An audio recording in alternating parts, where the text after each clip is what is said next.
Let's talk about it. Farm workers, construction workers not showing up to the job. How is this going to affect the housing industry? How will this affect food prices? Let's get into the clips. Farmers are in distress.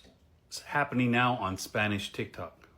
Farmers, American citizen farmers, nobody's showing up. Nobody's going to pull the crop. Nobody's going to get the crop ready to produce. There's a lot of videos in Spanish of farm workers who are saying, you're on your own now. You said we were taking your American jobs. Well, here, go pick the fruit. What is the solution? Things are going to get more expensive before they get cheaper. There's no easy way out of this. But in my opinion, what needs to happen is the government needs to give subsidies, is that the right word? To farmers so that they can buy automated harvesting tools. There's a lot of automation where it can be done and it doesn't have to be individuals out there breaking their backs. Because yeah, they can pay more and offer these jobs to Americans, but these are very difficult jobs. And not a lot of people are going to want to do it. I want to pause it right there. He makes a very good point. Um, I do believe we need a process for people to come into this country the right way, the legal way, and not just this haphazard, free for all type situation. But I will say is this, a lot of these jobs that these illegal immigrants are doing, especially this farm work, if we're being truly honest, most Americans would not do and probably could not be capable of doing. With that being said, I have a solution. And my solution would be we have all these able-bodied people on welfare. Why not get them out there for 15 to 20 hours a week to satisfy, their obligation since they, are receiving government benefits. Let me know what you think about that in the comments below. I saw a farmer in Oxnard, California, 24 hours, he made $1,000. I mean, 998 and change. 24 hours, 3 days, 8 hours a day. That's an average of over $40 an hour. And he tells you it's hard work and you have to bust your ass. And the whole time you're there, you're not staring at your phone looking for updates. You're working. And he's picking strawberries, bent over. That's not easy work. Yeah, it pays well, but are you willing to do it? So I think, personally, in my opinion, and I'm not an expert, the government helps the farmers and gets them automation. Maybe they pay for it and the farmers can pay it back in installments. I don't know. Because it's either automation or you put Americans in the crops or H-2 visa or something like that. There's a certain visa that's given to foreign farm workers that allows them to come in, pull the crop, get back on the bus, and go home. They come in for a few days, few weeks, get it done, and then they go back home. Maybe we need more of that. But we need a solution because from what I can see, everything's going to get more expensive. Fruits and vegetable wise, my wife was at Target the other day. A little box of strawberries was almost $11. She put it back and said, I'll go to Costco and get the big one. But you can expect prices for produce and veggies to go up. I have a very simple solution. I want to reiterate what I said earlier. Anyone able-bodied receiving government assistance should have to work 15 to 20 hours on these farms and help contribute. I think it's a win-win. Like I said, you're being financed by taxpayer dollars. Why not help in keeping grocery costs more affordable? Going out there, like I said, as long as you're able-bodied, I'm not having someone disabled or elderly, but able-bodied individuals. I mean, you've seen the multitude of videos I did with people bragging about how much money, thousands of dollars they're collecting per month in food stamps and in various types of government assistance. I don't see what the problem is of able-bodied individuals going out for 15 to 20 hours a week and help solving this problem. Let me know what you think about that in the comments below. No, y'all. Since ICE came and got everybody, I surely don't see these houses getting done. I surely don't see no Mexicans out here. Where they at? Work field looking kind of empty. All these Americans about to be pissed when their houses ain't built. Well, we all know a lot of, these hubs, contractors, subcontractors are using illegal immigrants for super cheap labor to slap these houses together. Especially these new constructions. I've done videos on these new construction and how poorly built they are being put together. So, like I said, I'm not surprised that these work sites are a ghost town, given the executive orders that Trump has in place. It's 7:30 a.m. in humid North Florida, the beginning of a long day on a large farm where hired workers are in the middle of harvesting roughly 2.2 million watermelon, about 32 million pounds worth, over the course of about 6 weeks, with more than 150 people working to harvest the watermelon. I asked farm owner Trevor Bass this question. How many U.S. citizens pick crops on your farm? None. Zero. Actually, on this day, there is one U.S. citizen, me. I requested a chance to work for one day on this farm to learn more. Imagine doing that 8 to 12 hours a day with some type of looks like a machete and you're literally bent over. Come on. Not too many Americans is going to sign up to do that unless you're paying something absolutely ridiculous per hour. Again, even though you do have a lot of these illegal immigrants doing these jobs, I still feel strongly that we need to have a proper process to come into America just for the safety of everyone. More about why so many farmers have such a difficult time getting Americans to work on their farms. Okay, so this watermelon is ripe, it's ready. We turn it over so the yellow part is on top, so then the people who pick it up know it's ready because they see the yellow part on top. Everyone I'm working with here is from Mexico, all part of the U.S. government's guest worker program known as H-2A.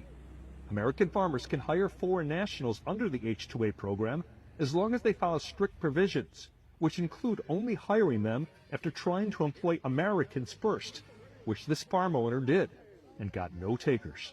The idea is we have this chain here, and we're going to be taking these watermelons, putting them on this bus, and we're going to be doing it for hours straight. Dustin Blank is a farmer and also represents other farms when selling finished product to stores. I own 2 farming operations. And you represent how many farms? Over 30. And how many U.S. citizens do you know of who work on any of those farms? Short of management, 0. Under H-2A, guest workers can't get paid less than Americans. Florida's minimum H-2A salary is $14.33 an hour. And at this farm, the Mexicans are permitted to work for as many hours as they want, with extra bonuses for the amount of work done. They can. Again, like I said, we could solve this problem very simply, bringing these able-bodied people on welfare. Again, I really believe it's a win-win solution for everybody involved. How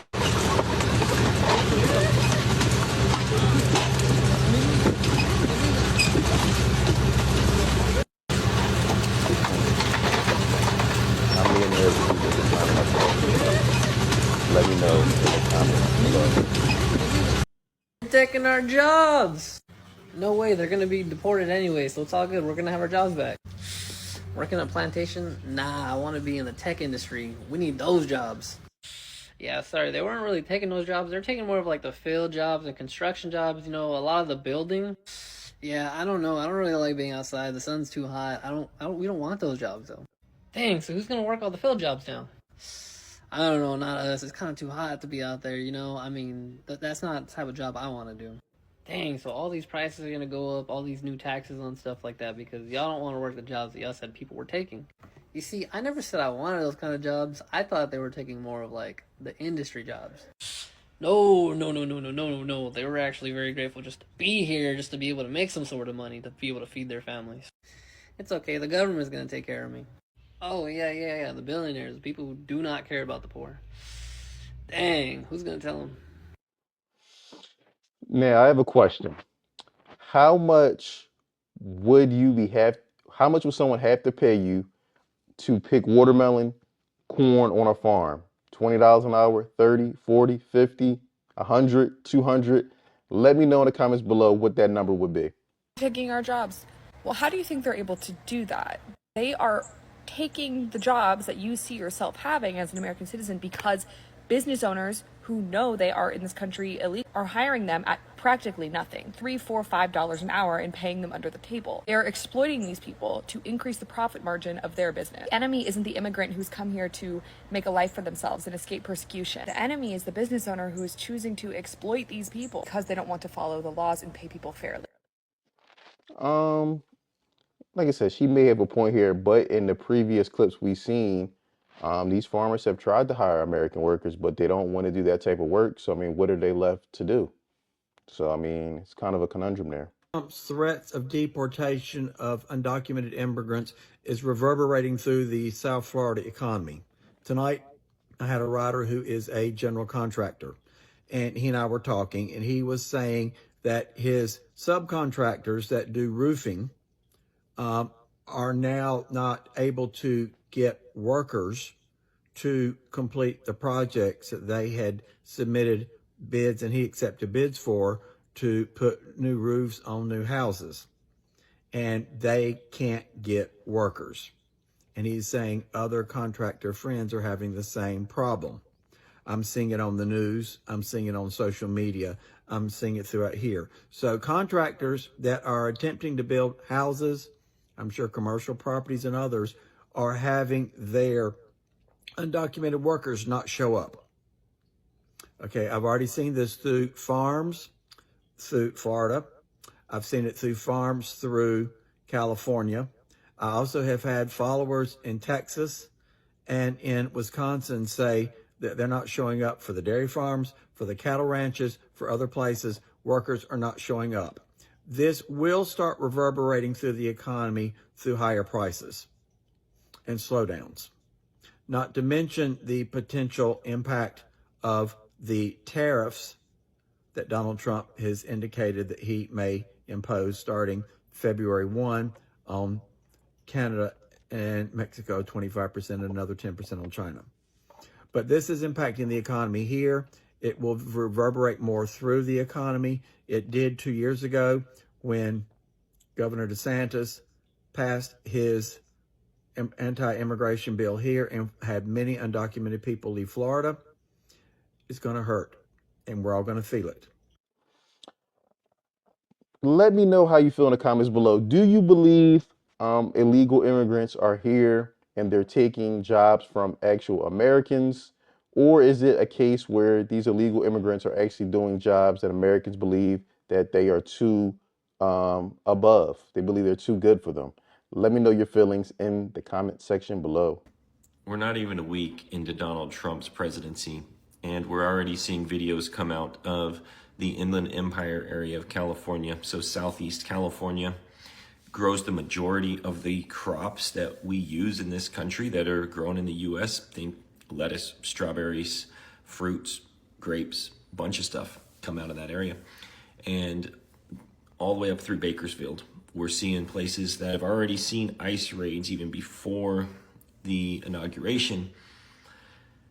And we're seeing these videos come out where crops are dying in the field.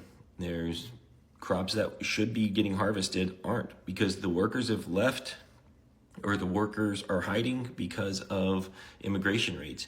Even the ones that are here legally have left. Migrant workers that would normally be in the fields that have visas that are here legally have left and gone back to Mexico so that they're not detained and put into some sort of holding camp while all of this is being processed. We're seeing homes that were being built all over the Southwest no longer have roofers, framers, plumbers, tile, masons. They're not there. They've left. And now today and yesterday, reports are coming out that indigenous people, Navajo Nation, Pueblo, all of these indigenous people in the Southwest are starting to see their members rounded up in ICE raids. That just confirms that this isn't about where you're from. It's about how you look, and it always has been about how you look. They're not going after people that look like me, even though I know a whole bunch of people from Mexico who look like me, the white Mexicans, the people that were born and raised in Mexico, grew up in the little Mormon colonies down there. Like, I know a number of them, and they'll never go after because they look like me. But if you're brown and you live someplace where ICE raids are going on, stay inside. Stay away from the windows.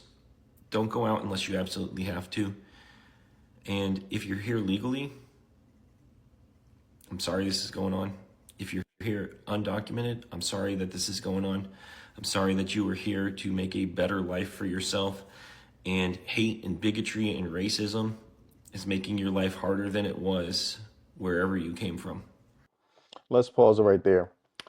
I don't know if it's necessarily hate or bigotry or racism for wanting to have a proper process for people to come into this country.